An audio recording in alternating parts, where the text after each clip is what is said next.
if you're anything like me, you really struggle day to day trying to stay informed with the news, but also being met with comments online. Now, if you get your news source directly from the New York Times or Reuters or AP, or even the Wall Street Journal, and you go right to their website and you get that news, chances are you're not going to see a whole lot of commentary from people online on that news article. But if, like me, you sometimes get your news, at least the headlines, linked on other social media sites, what follows are a series of comments.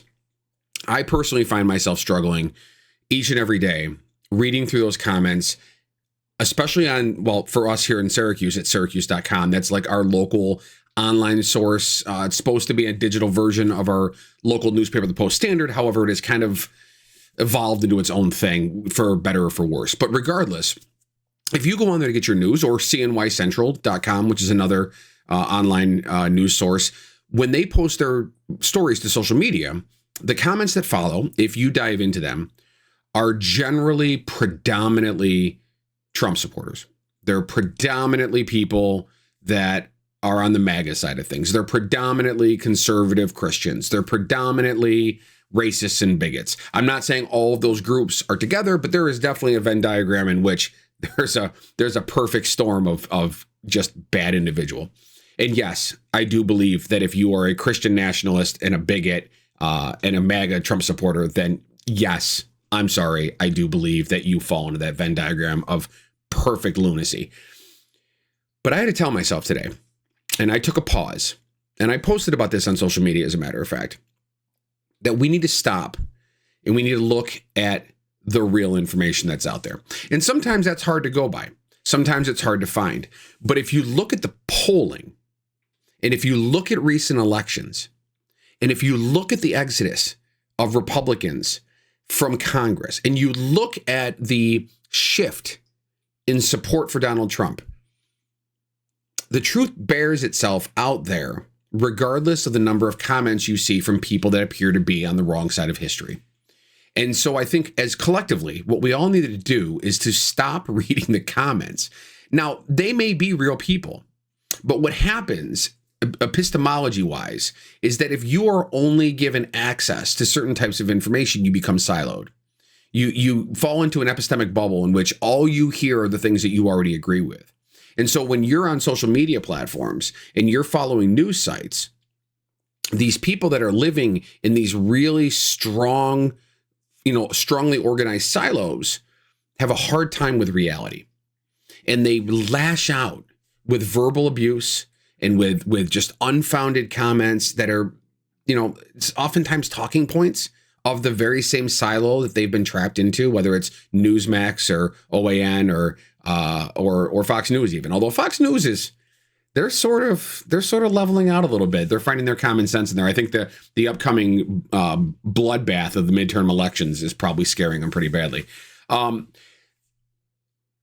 Take a break.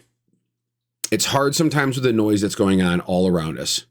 Take a break from the negative things that you're reading from MAGA voters, Trump supporters, and the people that aren't classic conservatives.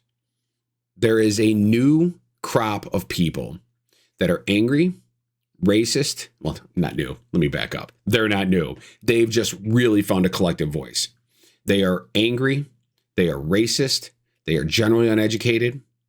And they are the ones that are doing most of the yapping on social media. And the best thing you can do is to no longer engage them.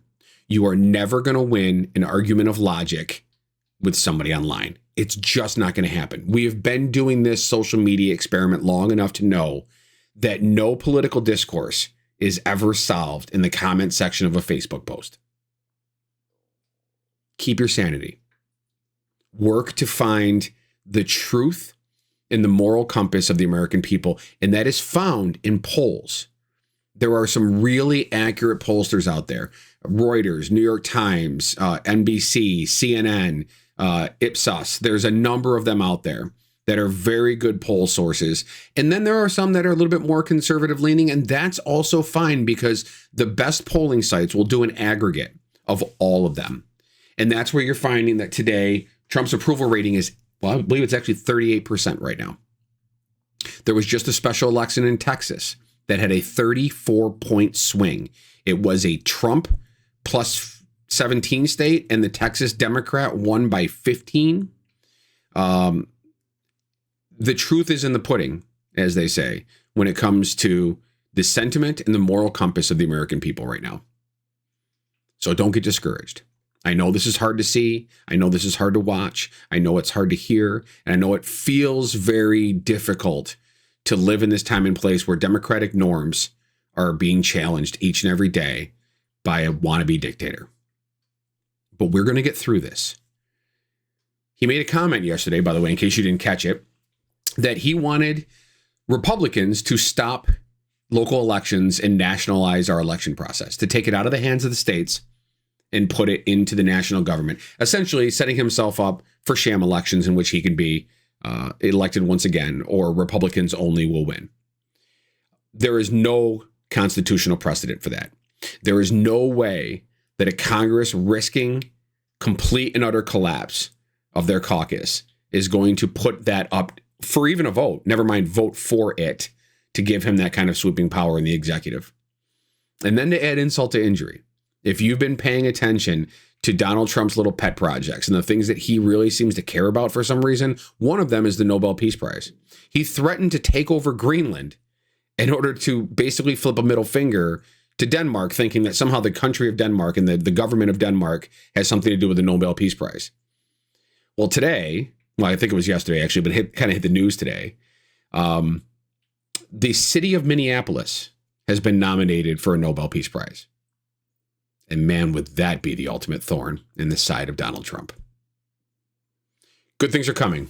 I promise. It may get darker before the light comes, but it will get better someday. This experiment that we've been doing here in the United States for 250 years so far is holding strong.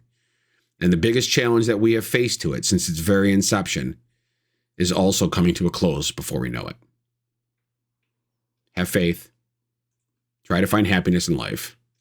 And don't do stupid shit. Oh, and Donald Trump's in the Epstein files. Hey, thanks again for watching the Christopher Hess Show.